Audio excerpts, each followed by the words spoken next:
Nobody noticed her at first. She was small, too small for a child her age, standing near the iron gate of Buckingham Palace in the early morning cold. Her coat was thin. Her shoes were worn at the toes. She held a folded piece of paper in both hands like it was the most precious thing in the world. Hundreds of tourists passed her. Phones raised, cameras clicking, eyes on the tall stone walls and the gold-tipped fence. No one looked down. No one saw her, but he did. His name was Corporal James Whitmore. 12 years in the Queen's Guard. He had stood at that gate in sun and snow, through heat and rain. He had learned to see without moving his eyes, trained to notice everything while showing nothing. He noticed her. She looked about 9 years old. Dark hair tied into loose braids.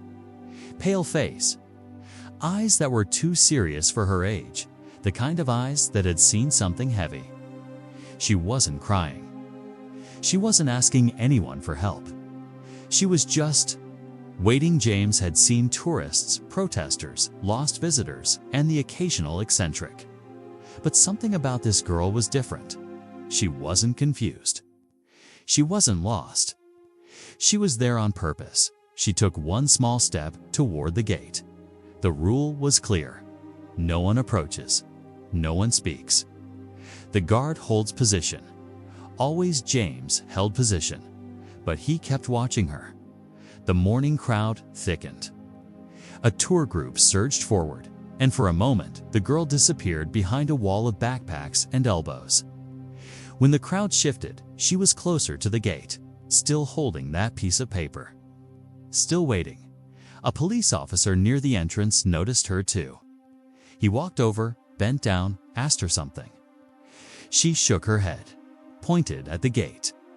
The officer looked up, looked around, then gently guided her back toward the pavement. She didn't fight him. But the moment he turned away, she moved toward the gate again, quiet, determined, like she had made a dated decision that could not be undone.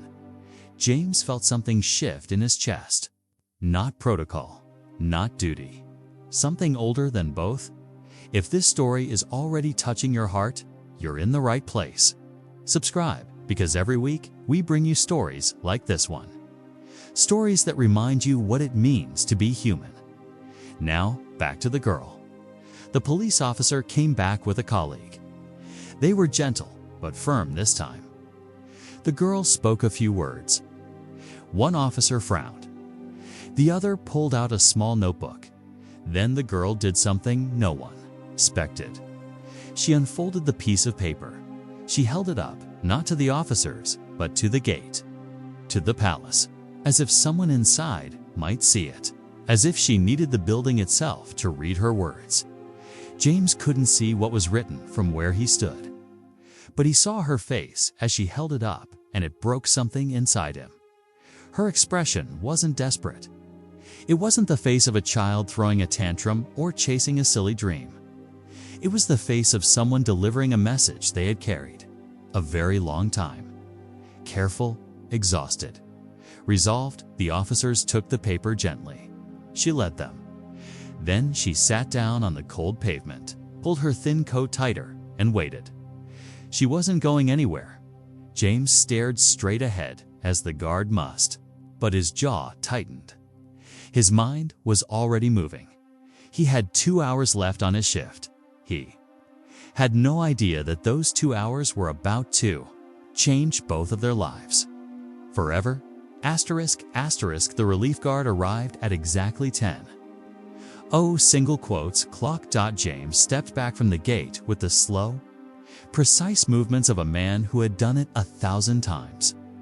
He handed over without a word, turned, and walked toward the guardhouse.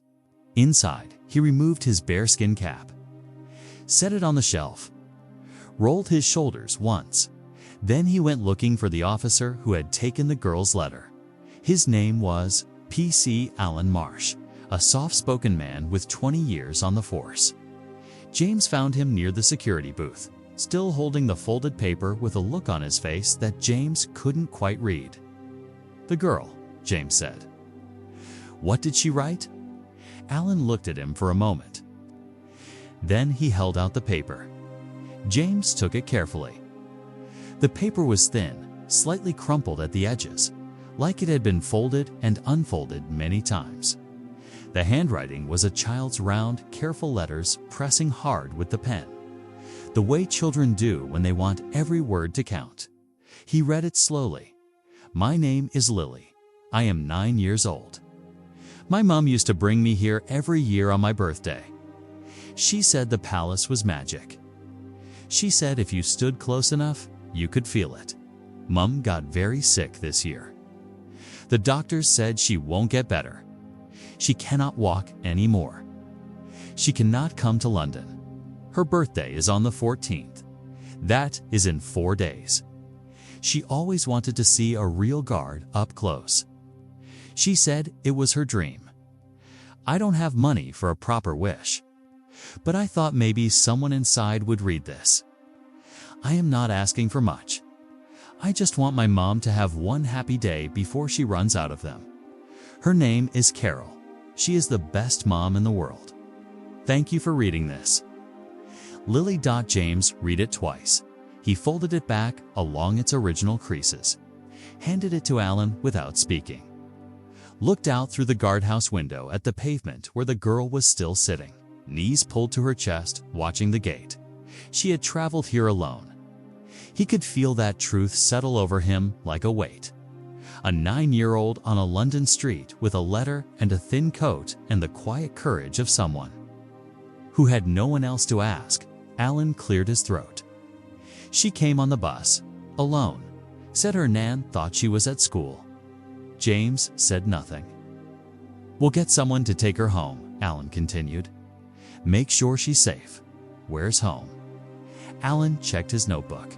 Croydon, South London. Not close, not easy.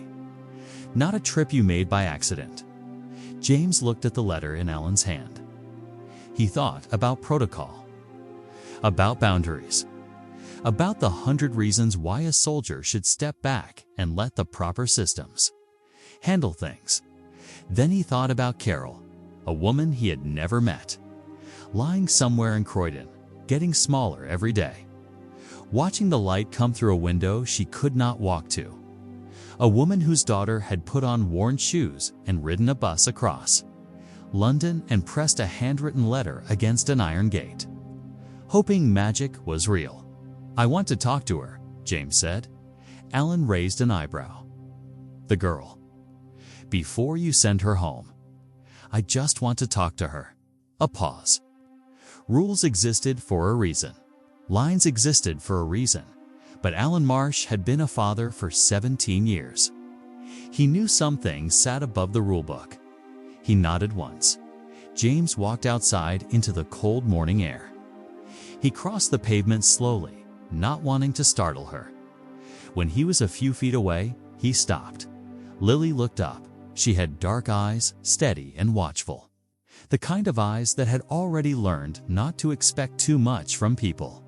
She said nothing. She didn't run. She just looked at him, waiting to see what kind of person he would be.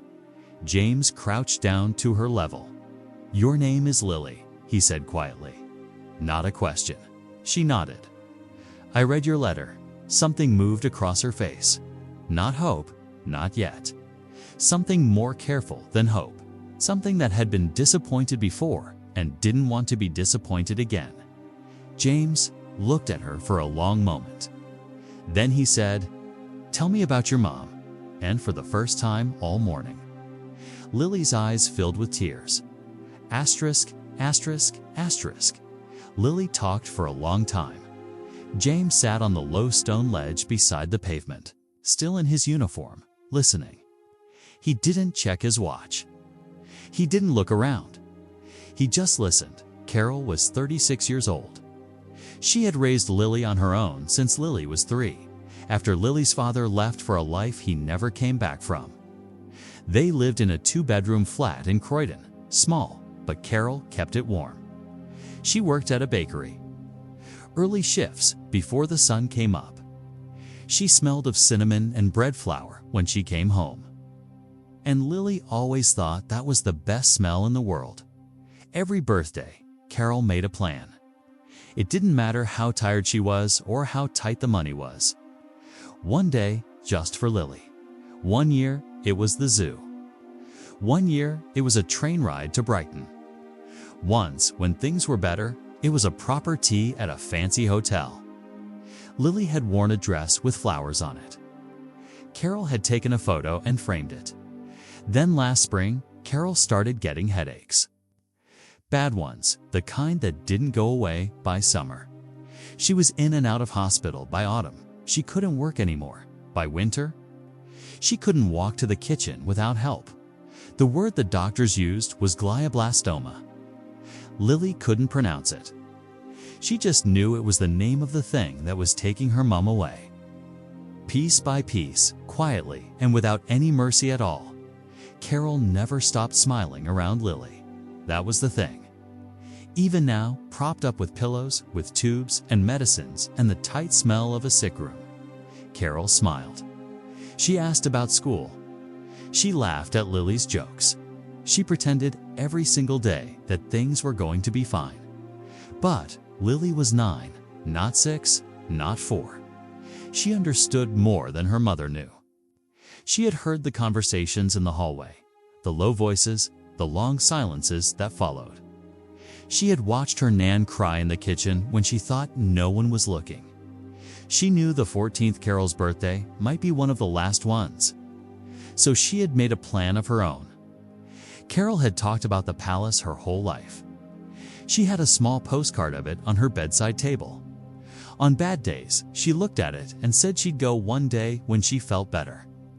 She talked about the guards, their stillness, their dignity, the way they stood like they belonged to another time. She said there was something about them that made her feel like the world still had order in it, like some things still held. Lily had listened to all of it. And when she couldn't think of anything else to give her mom, she thought, maybe I can bring the palace to her. She didn't know how. She didn't have a plan, exactly. She just knew she had to try. James heard all of this without moving. When Lily finished, the street was quieter. The morning rush had thinned. Pigeons moved along the pavement nearby. He looked at her small, serious face. "You came here alone," he said. "Yes." That was very brave. She shrugged, the way children do when bravery feels less like courage and more like not having another choice. James stood up slowly. He looked at the palace behind him. He thought about all the things he could not do. He thought about all the rules, the channels, the proper procedures, a long chain of command that made something like this officially impossible. Then he thought about Carol's postcard on a hospital bedside table. He made a decision. "I'm going to need your Nan's phone number," he said. Lily blinked. "Why?" "Because I'm going to need her permission." "Permission for what?" James looked down at her. For the first time that morning, something that was almost a smile moved at the corner of his mouth. "To give your mom the birthday she deserves." Lily stared at him. She didn't move. She looked at him the way a child looks at something they want desperately to believe in but have learned to be careful about. Then, slowly, she reached into her coat pocket and pulled out a small folded paper, a different one this time. Older, worn, soft at the edges. Her Nan's number was written on it in Carol's handwriting. She had carried it with her, just in case. James took it gently. And just like that, the plan began. Asterisk, asterisk, the number rang 3 times before someone answered. "Hello." The voice was older, a little breathless, carrying the particular edge of a woman who had been worried all morning. "Is this Lily's grandmother?" James asked, a sharp intake of breath. "Yes, yes. Where is she? Is she all right?" "She's safe. She's with me. My name is Corporal James Whitmore. I'm stationed at Buckingham Palace. Lily came here this morning on her own." A long silence. Then, oh, that child. It wasn't anger. It was relief, soaked through with exhaustion. the voice of a woman carrying too many things. "I read Lily's letter," James said. "About her mom." Another silence. "Softer this time. I'd like to do something," James continued. "For Carol's birthday. I can't make any promises yet. I need to speak to some people, but I want to try. I'm asking for your permission to move forward." The grandmother, her name was Ruth, as it turned out, took a moment to answer. He could hear her breathing. The small sounds of a house behind her.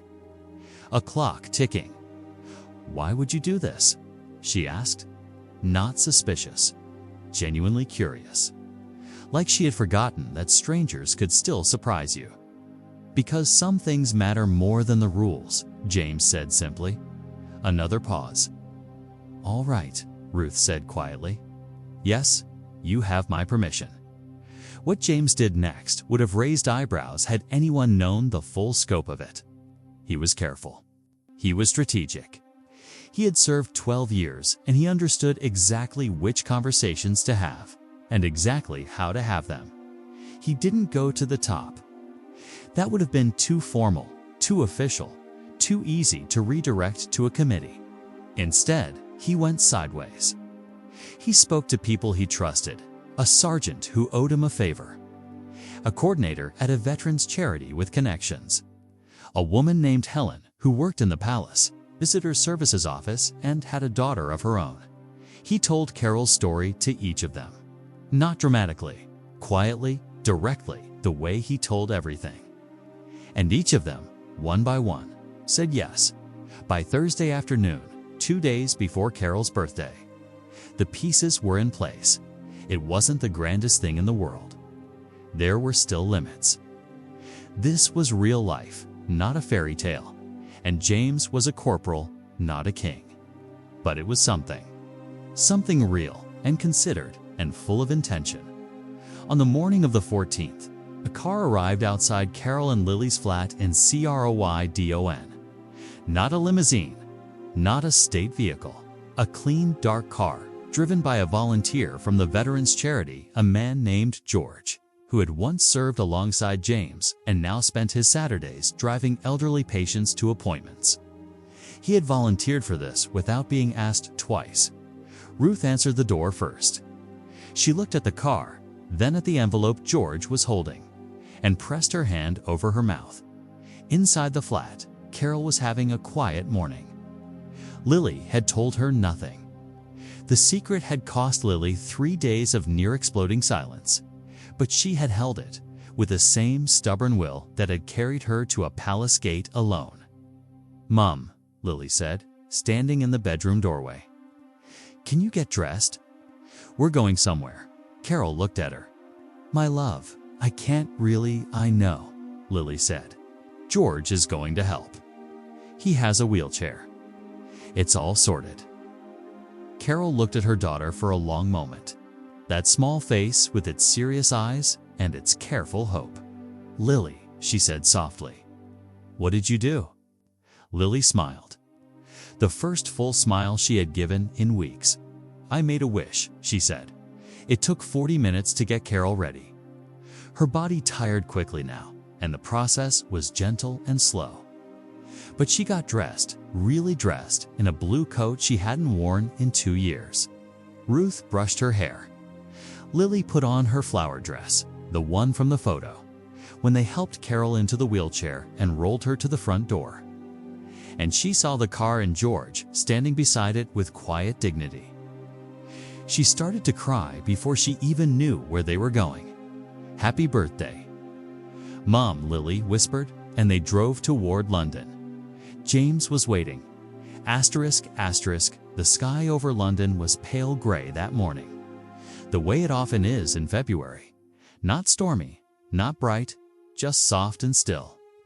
The kind of sky that holds everything gently. The car pulled up near the side entrance of the palace, away from the main tourist crowds. George stepped out first, then Ruth, then Lily, who took one look at the building in front of her and felt something rise up through her chest, a mix of pride and terror and hope. So, large, she couldn't breathe around it. Helen, from the visitor services office, met them at the entrance. She was a small woman in a navy jacket, warm-eyed and efficient. And she greeted them with a calm that made everything feel possible. They helped Carol out of the car carefully. The wheelchair unfolded. Carol's blue coat caught the wind for a moment. She looked up at the palace. She had looked at that postcard on her bedside table for so many years. A small rectangle of color in an otherwise difficult life. Something to look forward to, something to hold. And now here it was, real and vast and solid in front of her, more enormous than any picture could ever be. "Oh," she whispered, "just that." One syllable, but it held a world inside it. They moved through a quiet corridor, guided by Helen, until they reached the inner courtyard, a space not normally open to the public, with clean stone underfoot and the high walls of the palace on every side. It was calm here, quiet. The noise of the city seemed very far away. James was standing at attention near the far wall. He was in full ceremonial uniform, the red tunic, the bearskin cap, the polished boots that reflected the sky. He stood exactly as he had been trained to stand, straight, still, present. But his eyes, which the guard was permitted to use, found Carol immediately. She saw him across the courtyard and stopped breathing. This was the image she had described to Lily. This exact image, a guard standing with that still, solemn dignity, belonging to something ancient and enduring. She had talked about it when she was well. She had talked about it when she was ill. She had said it made her feel like the world was held together, like there was still something solid in it. And here it was. Here he was. Helen leaned down and said something to Carol quietly. Carol nodded. George wheeled her slowly forward across the courtyard. Lily walked beside her, holding her mom's hand. When they were close, just a few feet away, James did something that was not in any manual. Something no ceremony required. Something that came from a part of him that had been trained away, but never fully removed. He took one step forward. He removed his cap and he bowed his head. Not a military salute, not protocol. A bow the kind one human being offers another when words are not enough. When the only honest response to someone's courage is to lower your own head in recognition of it. Carol put her hand over her mouth. Her shoulders shook. "Happy birthday, Carol," James said. His voice was quiet and steady, the way it was when things were serious and real. She couldn't speak. She just nodded, tears moving down her face in the February cold. Lily stood very still beside the wheelchair, watching her mother's face. She had imagined this moment many times over the past 4 days on the bus back to Croydon, lying in bed at night in the quiet classroom where she was supposed to be doing sums. She had imagined Carol smiling. She had imagined her saying something beautiful. But she hadn't imagined this. She hadn't imagined the look on her mom's face, not just happy, but healed somehow, just for a moment. Like the pain had stepped back. Like the weight had lifted just enough for Carol to breathe all the way in. That look was worth every bit of it. The cold morning at the gate. The letter written and rewritten. The bus journey alone, across a city too large for a 9-year-old in worn shoes. Worth all of it. Helen had arranged for a small table in a warm side room, tea and cake. Real cake, from a palace kitchen that had quietly been informed of the occasion. Ruth sat down heavily in a chair and let out a long breath. George stood near the door, looking out at the courtyard with the private expression of a man who was glad he had said yes. And Carol, in her blue coat with her daughter's hand in hers, sat and ate birthday cake inside the walls of Buckingham Palace. She laughed. Actually laughed properly, warmly, the way she used to laugh before the illness at something Lily said. The sound of it filled the small room. James stood near the doorway, cap in hand, watching. He had done what he could. and it was enough. But the story wasn't over yet, because something was about to happen that none of them had planned. Asterisk, asterisk, it happened near the end. When the tea had gone cold and the cake was almost finished, a senior member of the palace household staff, a woman in her 60s named Margaret, who had worked in these halls for 30 years, had heard about the morning's visit through Helen. She had listened. She had said nothing. Then she had gone to her own office, opened her own drawer, and come back with something in her hand. She walked into the room quietly, introduced herself to Carol with a simple warmth that filled the space. She asked about Croydon, about the bakery, about Lily's school. She made it feel entirely normal to be sitting in a room inside a palace, drinking tea on a Tuesday morning. Then she placed something on the table in front of Carol. It was a small card, cream-colored, embossed at the top with a crest signed by a senior official of the household in careful handwriting. It wasn't a royal decree or an official document. It was more personal than that. It acknowledged Carol by name. It said, in formal but genuine language, that her courage in raising her daughter was noted, that her daughter's love had been seen, that this day was given with respect and gratitude for both of them. Carol looked at the card for a long time without speaking. Then she folded it carefully, exactly like Lily had folded her letter, and held it against her chest. "I'll keep this on my table," she said quietly, right next to the postcard. Lily looked at her mother's face, and she made a decision in the way children sometimes do, silently, completely, without needing to say it aloud, that she would remember this exact moment for the rest of her life. The blue coat, the pale gray light from the window, the sound of her mom's voice saying those words. She would keep it inside her where it couldn't be taken. James drove back to Croydon with George that afternoon. He hadn't planned to. He had planned to say goodbye at the palace and return to his regular duties. But somehow he found himself in the car, watching the city pass. Not entirely ready to let the day end. Outside the flat, Carol turned her wheelchair to face him. "Why did you do this?" she asked. The same question Ruth had asked, but from Carol.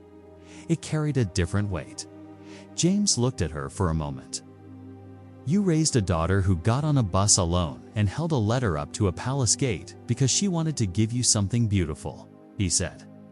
"Someone like that deserves to know that people are still paying attention."